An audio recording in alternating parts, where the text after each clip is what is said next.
Hi all, എല്ലാവർക്കും AZB അക്കാഡമിയിലേക്ക് സ്വാഗതം. എല്ലാവരും അറിഞ്ഞു നമ്മൾ കാത്തിരുന്ന റെയിൽവേയുടെ undergraduate RRB NTPC under ഗ്രാജുവേറ്റിന്റെ റിസൾട്ട് എത്തിയിട്ടുണ്ട്. സോ എല്ലാവരും റിസൾട്ട് ഒക്കെ ചെക്ക് ചെയ്തോ? അപ്പൊ ഇന്നത്തെ വീഡിയോയിൽ നമ്മൾ റിസൾട്ടും അതിന്റെ കട്ട് ഓഫും അത് ബാക്കിയുള്ള പ്രൊസീജിയേഴ്സും ആണ് നമ്മൾ നോക്കാൻ പോകുന്നത്. അതായത് ഇപ്പൊ നമുക്ക് ഓരോ സോൺ വൈസ് ആണ് റിസൾട്ട് വന്നിരിക്കുന്നതെന്ന് അറിയാം.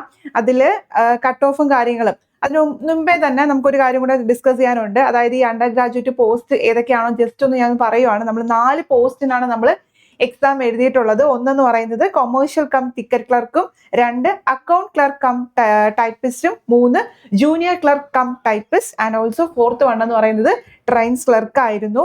സോ ഈ 4 പോസ്റ്റിന് വേണ്ടിയിട്ടാണ് നമ്മൾ എക്സാം എഴുതി കാത്തിരുന്നത് അല്ലേ? എക്സാം എഴുതി നമ്മൾ കാത്തിരുന്നത് ഈ 4 പോസ്റ്റിന് വേണ്ടിയിട്ടായിരുന്നു അല്ലെ? TTRന്റെ ഒക്കെ പോസ്റ്റ് ഒക്കെ ആയിരുന്നു നമ്മുടെ ഈ ഒരു അണ്ടർ ഗ്രാജുവേറ്റ് ലെവലിനകത്ത് വരുന്ന പോസ്റ്റുകൾ എന്ന് പറയുന്നത്. അതില് ഇപ്പൊ റിസൾട്ട് വന്നിരിക്കുന്നത് കാറ്റഗറി 1ഉം 4ഉം ആണ്. അതായത് ടൈപ്പിസ്റ്റ്, അതായത് ടൈപ്പിംഗ് സ്കിൽ ടെസ്റ്റ് ഇല്ലാത്ത റിസൾട്ട് ആണ് ഇപ്പൊ വന്നിരിക്കുന്നത്. കാറ്റഗറി 1ഉം 4ഉം ഓൾമോസ്റ്റ് നിങ്ങൾ അപ്ലൈ ചെയ്ത എല്ലാ സോണിന്റെയും റിസൾട്ട് വന്നുകൊണ്ടിരിക്കുകയാണ്. ഓക്കെ, അപ്പം ഇനി നമുക്ക് ആ കട്ട് ഓഫും കാര്യങ്ങളും ജസ്റ്റ് ഒന്ന് നോക്കാം. 3000 സംതിങ് വേക്കൻസി ആയിരുന്നു. വേക്കൻസി ഒക്കെ പൊതുവെ കുറവാണ്. നമ്മൾ ചെന്നൈ ആണ് നമ്മൾ ഒരുവിധം നമ്മളെല്ലാവരും അപ്ലൈ ചെയ്യുന്ന സോൺ എന്ന് പറയുന്നത്. ഒന്നുകിൽ ചെന്നൈ അല്ലെങ്കിൽ നമ്മൾ ഏതാ അപ്ലൈ ചെയ്യുന്നത്?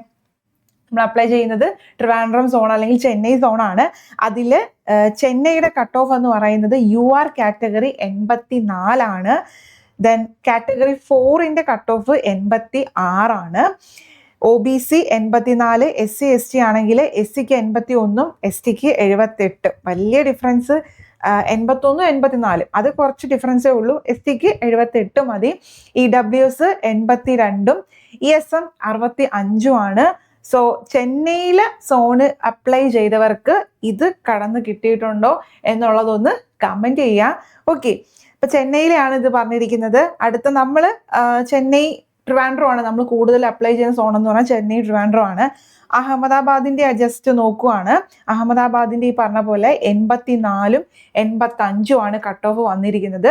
വളരെ വ്യത്യാസം ഒന്നും തന്നെ ഇല്ല. ഓൾമോസ്റ്റ് 80+ എല്ലായിടത്തും ഉണ്ട്. SC ST വരുമ്പോൾ മാത്രമേ അതിനകത്ത് കുറച്ചു ഡിഫറൻസ് വരുന്നുള്ളൂ. SC ST ആണെങ്കിൽ 78, 79, OBC ആണെങ്കിൽ 82. നിങ്ങൾ ശ്രദ്ധിച്ചോ, ചെന്നൈയിലാണെങ്കിൽ OBCക്കും URനും ഏകദേശം അല്ല പക്കയാണല്ലേ, 84.2 തന്നെയാണ് രണ്ടിടത്തും കട്ട് ഓഫ് വന്നിരിക്കുന്നത്. കാസ്റ്റ് റിസർവേഷൻ ചെയ്തിട്ടും വലിയ കാര്യമൊന്നും ഇല്ലെന്നാ തോന്നുന്നത്. ഓക്കെ, ദെൻ ഇപ്പൊ നമ്മൾ പറഞ്ഞ അഹമ്മദാബാദിന്റെ എടുക്കുവാണെങ്കിൽ അവിടെയും 84ഉം OBC 82ഉം ആണ് വന്നിരിക്കുന്നത്. അഹമ്മദാബാദൊക്കെ നല്ല ടൈറ്റ് കോമ്പറ്റീഷൻ ഉള്ള പ്ലേസ് ആണ്. അടുത്ത നോക്കുന്നത് റാഞ്ചിയാണ് കേട്ടോ. റാഞ്ചിയിലും ഈ പറഞ്ഞതുപോലെ UR 85ഉം 83ഉം ആണ്. OBC 83ഉം 81ഉം ആണ് വന്നിരിക്കുന്നത്. SC ST 79, 75 റേഞ്ചിൽ നിൽക്കുന്നുണ്ട്. 74 റേഞ്ചിലാണ് നിൽക്കുന്നത്. അത് തന്നെ കാറ്റഗറി 1 ആണ്. കാറ്റഗറി 1ൽ തന്നെ ECRഉം ഈസ്റ്റും സൗത്തും ആണ് വന്നിരിക്കുന്നത് കേട്ടോ. റാഞ്ചി സ്ഥലം നോക്കുവാണെങ്കിൽ ഇനി നമ്മൾ ഏറ്റവും കൂടുതൽ മലയാളീസ് ഏറ്റവും കൂടുതൽ അപ്ലൈ ചെയ്യുന്ന സോൺ എന്ന് പറയുന്നത് ട്രിവാൻഡ്രം റീജിയൻ ആണ്. തിരുവനന്തപുരത്ത് കാറ്റഗറി 1ന് വന്നിരിക്കുന്ന കട്ട് ഓഫ് എന്ന് പറയുന്നത് 83 ആണ്. UR ആണ്. ദെൻ കാറ്റഗറി 4ൽ 84 ആണ്. SC ST 76, STക്ക് 74, OBC 82 ആണ്. കാറ്റഗറി 4ൽ OBCക്ക് പോസ്റ്റ് അവിടെ വേക്കൻസി ഇല്ല എന്നാണ് എനിക്ക് തോന്നുന്നത്. അതുകൊണ്ടാണ് അവിടെ ബ്ലാങ്ക് ആയിട്ട് ഇട്ടിരിക്കുന്നത്. EWS ആണെങ്കിൽ 78, ESM ആണെങ്കിൽ 61 ആണ് cut off railway Trivandrum zone വന്നിരിക്കുന്നത്. ഇപ്പൊ ഈ വന്നിരിക്കുന്ന റിസൾട്ട് എന്ന് പറയുന്നത് കാറ്റഗറി 1ഉം 4ഉം ആണ്. നമ്മൾ ആദ്യം കണ്ട കൊമേഴ്ഷ്യൽ ടിക്കറ്റ് ക്ലർക്കിന്റെയും ട്രെയിൻസ് ക്ലർക്കിന്റെയും റിസൾട്ട് ആണ് ഇപ്പൊ വന്നിരിക്കുന്നത്. ഇനി നമ്മൾ വെയിറ്റ് ചെയ്യുന്നത് ടൈപ്പിംഗ് ടെസ്റ്റ് ആണ്. അപ്പൊ CBT 1 കഴിഞ്ഞു, CBT 2 കഴിഞ്ഞു. അതിനെല്ലാം കോമൺ ആണല്ലേ. അതിനുശേഷം ടൈപ്പിംഗ് വരുന്ന 2 പോസ്റ്റുകളുണ്ട്. സോ ഇതിന്റെ റിസൾട്ട് വന്നിട്ടില്ല, അത് പെൻഡിങ് ആണ്.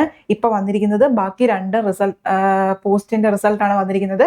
ഗ്രാജുവേറ്റ് നമുക്ക് അങ്ങനെ ആയിരുന്നു അല്ലേ വന്നേ. ടൈപ്പിംഗ് പെൻഡിങ് ആണ്, ബാക്കി ടൈപ്പിംഗ് ഇല്ലാത്ത CB80 ഉള്ള മാത്രമേ വന്നിട്ടുള്ളായിരുന്നു. ബട്ട് ഇതിനകത്ത് ഇനി ഡയറക്റ്റ് നിങ്ങൾക്ക് ഇതിൽ വന്നിട്ടുള്ളവർക്ക് ഡയറക്റ്റ് ഇനി നിങ്ങൾക്ക് DV ആണ്. ഡോക്യുമെന്റ് വെരിഫിക്കേഷൻ ആണ്. സോ ഇത് പാസ്സായിട്ടുള്ളവർ, ഷോർട്ട് ലിസ്റ്റ് ചെയ്ത കാൻഡിഡേറ്റ്സ് ഡോക്യുമെന്റ് വെരിഫിക്കേഷന് അത്യാവശ്യമായിട്ടുള്ള ഡോക്യുമെന്റ്സ് എല്ലാം തന്നെ പ്രിപ്പയർ ചെയ്ത് വെക്കുക. അറിയാലോ, OBC ആണെങ്കിൽ OBCയുടെ സർട്ടിഫിക്കറ്റും കാര്യങ്ങളും റെയിൽവേ പ്രിസ്ക്രൈബ് ചെയ്യുന്ന ഫോർമാറ്റ് ഒക്കെ ഉണ്ട്. പിന്നെ സെൻട്രൽ ഗവൺമെന്റ് ആണ്, വില്ലേജിലൊന്നും പോയി വാങ്ങിക്കാൻ ഇടവരുതരുത്. പിന്നെ EWSനാണെങ്കിൽ അവരുടെ EWS സർട്ടിഫിക്കറ്റ്, ഇൻകം അഷ്യൂർ ചെയ്യുന്ന സർട്ടിഫിക്കറ്റ്, SC/ST ആണെങ്കിൽ പിന്നെ അത് ലൈഫ് ലോങ് ആണ്. അതുകൊണ്ട് ആ സർട്ടിഫിക്കറ്റും കാര്യങ്ങളും, മെയിൻലി ആ ഒരു സർട്ടിഫിക്കറ്റ് മാത്രം മതിയെന്നാണ് തോന്നുന്നത്. പിന്നെ എന്തെങ്കിലും എക്സ്ട്രാ ഉണ്ടെങ്കിൽ എല്ലാം എടുത്തു വെച്ചോ. പിന്നെ മെഡിക്കൽ, DV കഴിഞ്ഞിട്ടേ ഉള്ളൂ മെഡിക്കലും കാര്യങ്ങളൊക്കെ. അപ്പോൾ DVക്ക് വേണ്ട എല്ലാ സർട്ടിഫിക്കറ്റും കാര്യങ്ങളൊക്കെ എടുത്തു വെക്കുക. ഷോർട്ട് ലിസ്റ്റ് ചെയ്ത കാൻഡിഡേറ്റ്സ് ഇത്രയും നമ്മൾ എത്തിയല്ലേ, ഒരു സ്റ്റേജ്, ഇനി ഒരു സ്റ്റേജും കൂടി ഉള്ളൂ, DVയും കൂടി ഉള്ളൂ.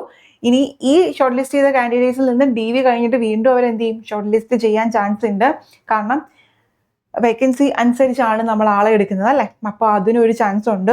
സോ ഇപ്പോൾ റിസൾട്ട് ഷോർട്ട് ലിസ്റ്റ് ചെയ്ത എല്ലാ കാൻഡിഡേറ്റ്സിനും ഒരു വലിയൊരു ഓൾ ദ ബെസ്റ്റ്. എല്ലാവരും ജോലിക്ക് കയറട്ടെ എന്ന് ആശംസിക്കുന്നു. അതോടൊപ്പം തന്നെ നിങ്ങൾക്ക് റിസൾട്ടിനകത്ത് നിങ്ങൾ ഉണ്ടെങ്കിൽ നിങ്ങളുടെ മാർക്സും കാര്യങ്ങളും ഒന്ന് കമൻറ്റ് ചെയ്യുക. സുഹൃത്തുക്കളോടൊക്കെ ചോദിക്കുക അവരൊക്കെ ലിസ്റ്റിനകത്ത് ഉണ്ടോ എന്ന്. ഒരുവിധം ഇന്നലെയാണ് ഇതിൻ്റെ റിസൾട്ട് വന്നിരിക്കുന്നത്. തിരുവനന്തപുരത്ത് തന്നെ കട്ട് ഓഫ് ഇത്രയാണെന്ന് ഇപ്പോഴാണ് നമ്മൾ അറിഞ്ഞത്. ഓക്കെ, അപ്പോൾ ലിസ്റ്റിൽ വന്ന എല്ലാവർക്കും ഓൾ ദ ബെസ്റ്റ്. ഇനി ലിസ്റ്റിൽ വരാത്തവർക്ക് ഈ വർഷത്തെ എക്സാം ഉണ്ട്, അതിൻ്റെ UG, ഈ വർഷത്തെ UG ഈ പറഞ്ഞ പോലെ ജൂൺ 13-14 ദിവസങ്ങളിലായിട്ട് അടുത്ത സ്റ്റേജിൽ നടക്കത്തുള്ളൂ. ഒരു സ്റ്റേജിൽ മെയിൽ കഴിഞ്ഞു. അപ്പം നന്നായിട്ട് പ്രിപ്പയർ ചെയ്യുക. അറിയാമല്ലോ, TTR, ടൈപ്പിസ്റ്റ് പോസ്റ്റുകൾ, ട്രെയിൻ ക്ലർക്ക് പോസ്റ്റുകളൊക്കെയാണ്. ടിക്കറ്റ് ഒക്കെ കൊടുക്കുന്ന നല്ലൊരു പ്രൊഫഷനാണ്. സോ നന്നായിട്ട് തന്നെ എന്ത് ചെയ്യുക, ഇപ്പം നമുക്ക് ഈ ജൂൺ ഉള്ള എക്സാം ഉണ്ടല്ലോ, അതിനുള്ളവർ നല്ല രീതിയിൽ പ്രിപ്പയർ ചെയ്യുക. സോ എല്ലാവർക്കും ഓൾ ദ ബെസ്റ്റ്. താങ്ക്